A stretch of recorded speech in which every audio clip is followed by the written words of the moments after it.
Assalamualaikum warahmatullahi wabarakatuh. Waalaikumsalam warahmatullahi wabarakatuh. Apa kabar kalian hari ini? Alhamdulillah. Ada yang lagi galau? Ada? Siapa? Enggak deh. Enggak? Galau kenapa? Galaunya kenapa? Di pasihan Acis. Di pasien Acis bisa. Mama dicarikan. Nah, makanya dicarikan Nomornya. Soleha, sampai syari ngan lupa we mama. udah siap belajar? Udah. Udah. Apa? Enggak kan nulis. Nggak akan nulis, cuman membahas materi aja. Tapi setelah membahas materi kalian pastinya sudah paham atau nanti bakal paham. Tapi nggak bakal nulis, cuman dibahas aja. Jadi kita hari ini akan belajar mengenai motivasi belajar. Nah, kalian ada yang udah tahu apa itu motivasi belajar? Coba? Teh, kakinya tuh deh. Ada yang tahu motivasi belajar?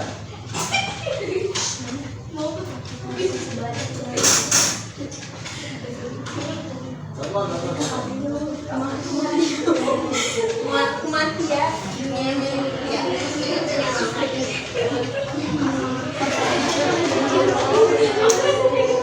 Oke, jadi motivasi belajar itu seperti kita semangat dalam belajar. Misalnya itu dalam bisnis, terus juga misalnya nih contoh konkretnya ada siswa yang setiap kali ulangan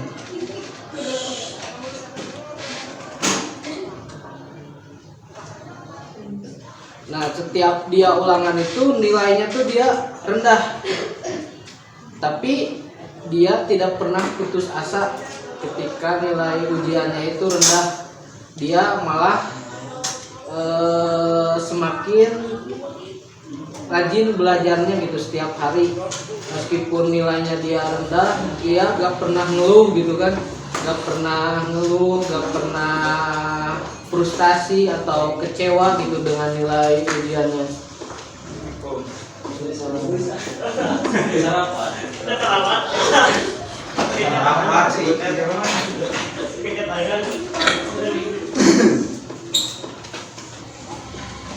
Nah, dari apa ya? Dari ketekunan dia yang gak pernah menyerah, gak pernah ngeluh ketika nilai ujiannya jelek, dia masih tetap rajin gitu belajarnya gitu, gak pernah apa ya sih? Kalau katanya tuh gak pernah insecure ke nilai orang lain gitu. Dia masih tetap semangat belajar, dia terus bekerja keras, dia terus membuktikan bahwa dia di suatu saat dia bisa mengubah nilainya. Oke, kita lanjutkan lagi. Nah, kalau kita ingin semangat belajar, coba nih kita bayangkan. Di sini ada yang cita-citanya ingin jadi guru, dokter atau polisi? Ada. Siapa yang ingin jadi guru? Enggak. Ada. Jadi dokter?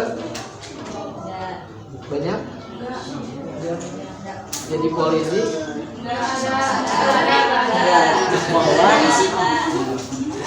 Jadi pengusaha? Kebanyakannya pengusaha ya. Nah, cita-cita itu semua itu mungkin tidak bisa, semua cita-cita itu tidak bisa tercapai tanpa belajar ataupun tanpa usaha. Semuanya pasti harus ada ya proses, ada perjuangan terlebih dahulu. Misalnya nih, ada yang cowok, ada yang cita-cita jadi pemain sepak bola? Ada. Siapa? Nah, kalau misalnya ingin jadi pemain sepak bola, berarti harus apa nih persiapannya? Fisik, apa lagi? Apa lagi? Apa? Skill. Nah, kalau misalnya kita tidak memiliki semua itu, apa yang akan terjadi? Kalau misalnya kita tidak punya apa yang barusan nih, hanya bilang, apa yang akan terjadi? Tidak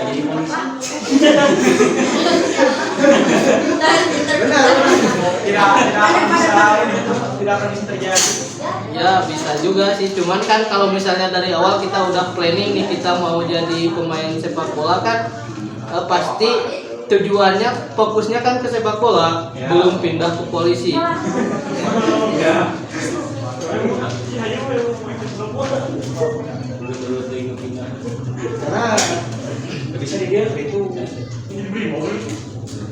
Nah sekarang kalian udah punya tujuan nggak? Ya. Apa?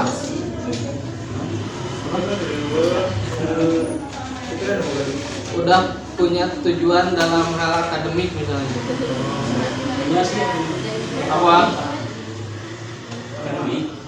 Iya dalam hal akademik. Apa? Olahraga. Dalam ini maksudnya tuh akademik tuh hal seperti pelajaran. Tegaduh.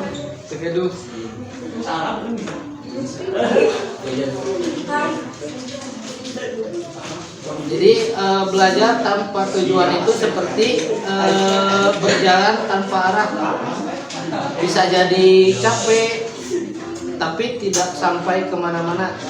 Nah sama juga tujuan akademik membuat kalian tahu apa yang harus dicapai. Kalau misalnya tujuannya jelas, kalian akan punya alasan kuat untuk belajar. Misalnya ingin masuk SMK, bukan SMK, misalnya ingin masuk ke perguruan tinggi, tentunya kalian akan lebih serius saat belajar. Jadi ada target gitu. Nah di sini ada contohnya. Kalau kalian ingin dapat nilai matematika minimal 80, berarti kalian harus membuat langkah-langkah kecil seperti sehari belajar itu mengerjakan 5 soal, terus juga bertanya ke guru setiap kali ada hal-hal yang tidak paham. Nah, di sini ada juga yang ketika belajar, ketika saat kalian tidak paham gitu apa yang disampaikan oleh guru, kalian terus langsung bertanya. Ada. Dalam pelajaran apa? Matematika. Matematika yang dipelajarinya apa aja? Kalau di SMK? Fungsi. Apa? Ya. Fungsi. Nilai fungsi.